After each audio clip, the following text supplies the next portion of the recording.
بہرحال پروگرام میں اپنے مہمانوں کا میں یہاں پہ تعارف کرا دوں. علی نواز اعوان صاحب ہیں ہمارے ساتھ, MNA ہیں, معاون خصوصی برائے CJ امور. بہت شکریہ علی صاحب جوائن کرنے کے لیے. ملک احمد خان صاحب مسلم لیگ نواز, سابق ترجمان وزیر اعلیٰ پنجاب رہ چکے ہیں. چودھری منظور صاحب جنرل سیکرٹری وسطی پنجاب پیپلز پارٹی ہمارے ساتھ ہیں. بہت شکریہ آپ تینوں کا ہمیں جوائن کرنے کے لیے. سب سے پہلے میرے خیال ہے ملک صاحب میں آپ سے اس لیے آغاز کروں گی بیکاز نواز شریف صاحب کی ہم نے طبیعت دیکھی, وہ چہل قدمی کر رہے تھے. میری پہلے اس پہ پوزیشن یہ ہے کہ بھئی چہل قدمی جو کرنا ہے وہ آپ ڈاکٹر کے کہنے پہ بھی کر رہے ہوتے ہیں. کئی دفعہ آپ کو پرسکرائب کی ہوتی ہے کہ بھئی آپ نے اتنی واک کرنی ہے. تو میں اس تصویر کو I'm not reading too much into it. جو رابطے ہیں ٹیلی فون کے اوپر بات کرنا, وہ بحال کرنا, مولانا صاحب سے بات کرنا, بلاول سے بات کرنا, میرے لیے وہ زیادہ امپورٹنٹ ایسپیکٹ ہے اس بات کا. اس کا مطلب ہے کہ طبیعت کچھ بہتر ہے تو سیاسی طور پہ وہ ایکٹیو ہیں. یہ تو ہم کر سکتے ہیں نا اس سے اخذ. جی ماریا, آپ کا بہت شکریہ. دیکھیں میں آپ کے سوال کو میں دو حصوں میں تقسیم کر سکتا ہوں آپ کی اجازت سے, اگر آپ اجازت دیں. پہلا تو وہ جو آپ نے ان چند وفاقی وزراء کے بیان چلائے.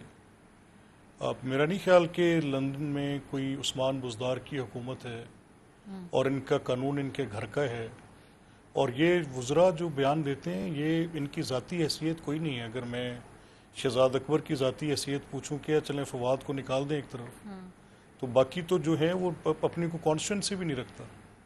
تو اگر میں ان کی کوئی ذاتی حیثیت پوچھوں تو میرے نزدیک تو ان کی کوئی اہمیت ہی نہیں ہے. اچھا, اگر وہ وفاقی وزیر کی حیثیت سے بیان دے رہے ہیں اور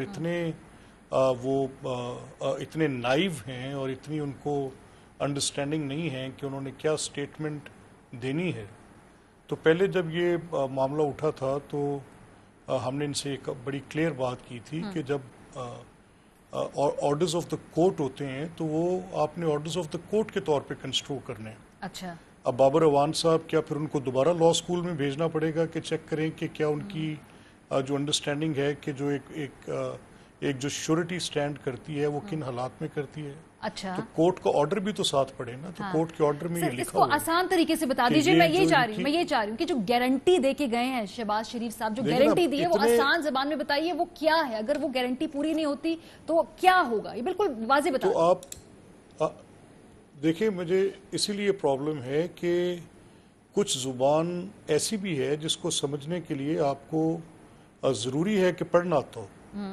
اور مجھے یقین ہے کہ یہ اگر کچھ لوگ جو ان میں سے پڑھ بھی سکتے ہیں وہ تعصب کی انک کے ساتھ پڑھ رہے ہیں.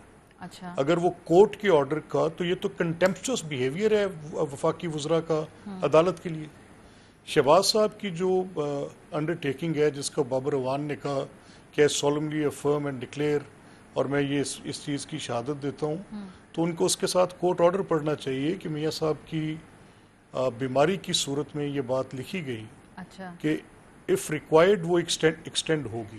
اچھا, اب ان کی نان ریڈنگ پہ اگر ہم معترض ہیں تو ہم کورٹ میں لے کر جائیں گے. نہیں سر, وہ ان کو کس نے حق دیا؟ وفاقی حکومت ایک اینٹی ہے. نہیں یہی تو بات ہے. دیکھیں نا, پہلی بات وفاقی حکومت کی ایک اینٹی ہے. وفاقی حکومت کو ان کے گھر کی چیز نہیں ہے کہ جس کا جو دل کرے منہ اٹھائے اور آگے بات کر دے. سر اس طرح بات نہیں ہو سکتی کہ وفاقی حکومت کی کیا اس میں سے ہے. سر ایک کانٹیکسٹ ہے, آپ لوگ اپنی رپورٹ سبمٹ کرا کے کابینہ سے سر نام نکلوا کے لے گئے. جی ایک سیکنڈ سنے تو صحیح نا, انہوں نے کون سا ایسا کام ہے فیڈرل کیبنٹ میں, یہی شہزاد اکبر اس سب کمیٹی کے ممبر تھے جنہوں نے ریکارڈ کو پروب کرنے کے بعد اس کا پورا پیروزل, پوری میٹنگ کی. تو پھر سب سے پہلے تو شہزاد اکبر اس کنائیونس کے اندر ذمہ دار ہونے چاہیے. پہلے اس کو تو سیک کریں گے. سر وہ سوال میں ان سے پوچھوں گی ابھی, پی ٹی آئی والے جو ہیں ان سے پوچھوں گی. پھر یہ کلیکٹیو ڈیسیژن ہے فیڈرل گورنمنٹ کا اور پرائم منسٹر تک ہے. یعنی اپنی بات جو کرنی ہے اس کا مرضی کا مطلب جیسے مرضی نکال لیں.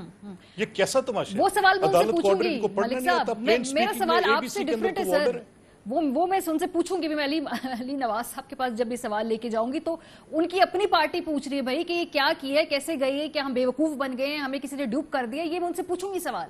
میرا صرف سوال یہ ہے کہ جو گارنٹیز تھی کہ ہم رپورٹ دکھائیں.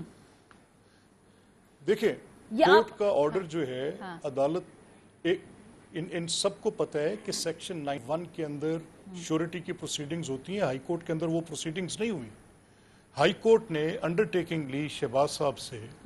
شہباز صاحب نے یہ انڈر ٹیکنگ دی کہ میں جو ان کی رپورٹس ہیں وہ میں تواتر کے ساتھ گورنمنٹ آف پنجاب سے بھی شیئر کروں گا, جو ہماری وہاں پہ ہائی کمیشن ہے اس کے پاس بھی بھیجی جائیں گی، اور ڈاکٹرز کے ٹائم لائنز کا پوچھا جا رہا تھا کہ کتنا وقت درکار ہوگا، تو اس پر ہم نے کہا کہ وی آر انیبل ٹو سے کہ کتنا ٹائم نہیں. تو آپ یہ رپورٹ سبمٹ کرا رہے ہیں نا وقت پہ، یہ رپورٹس وغیرہ وقت پہ سبمٹ ہو رہی ہے یہاں پر بھی وہاں پر بھی، تو پیپر ورک آپ کا پورا ہے نا.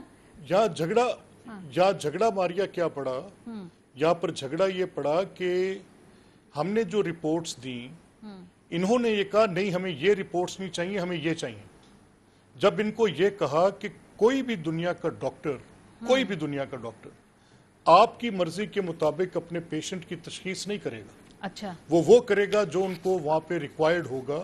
اگر فار ایگزامپل پہلے ان کی پوزیشن سٹیبل کرنے کے لیے چلے ملک صاحب، یہ آپ بھی جانتے ہیں سر، میں بھی جانتی ہوں کہ یہ جو میڈیکل رپورٹس ہیں بڑی اسپیسیفک بات ہوتی ہے، اس میں یہ نہیں کہ آپ کو یہ چاہیے اور ہم یہ دے رہے ہیں. اگر ڈاکٹر جو رپورٹس مانگیں گے آپ وہی دیں گے، اگر وہ نہیں دیں گے تو بیچ میں کوئی اپنی من مانی نہیں کر سکتا. اس میں گورنمنٹ اگر کوئی میڈیکل ایکسپرٹ من مانی کا سوال نہیں ہے نا، یا تو بیسک انڈرسٹینڈنگ کا سوال ہے، چاہے وہ میری ہو یا آپ کی ہو ہماری. ٹھیک ہے. اگر میں یہ کہوں کہ آپ ایک ایسے پیشنٹ کو اگر میں آپ سے یہ پوچھوں کہ آپ ایک ایسے پیشنٹ کو جن کی آپ پیٹ سکین کرنا چاہتے ہیں اور ان کے ہارٹ میں آلریڈی سٹنٹنگ ہے، تو آپ ان کو پیٹ سکین کی ریڈیشن سے نکال دیں، تو آپ اجازت دیں گے کہ نکال دیں؟ چلے سر، میری میڈیکل ایکسپرٹیز نہیں ہے، میں اس پہ کامنٹ نہیں کروں گی، اگر ہوتی تو اس لیے تو میں کہہ رہا ہوں. اور جن کی جو لیگل ایکسپرٹیز ہے، میری سنیں نا، اور جن کی جو لیگل ایکسپرٹیز ہیں، جن کی ساری زندگی سی دشت کی سیاہی میں گزری اور وہ اتنے ڈس آنسٹ سٹیٹمنٹ دیں کہ ان کو یہ بھی نہیں پتا کہ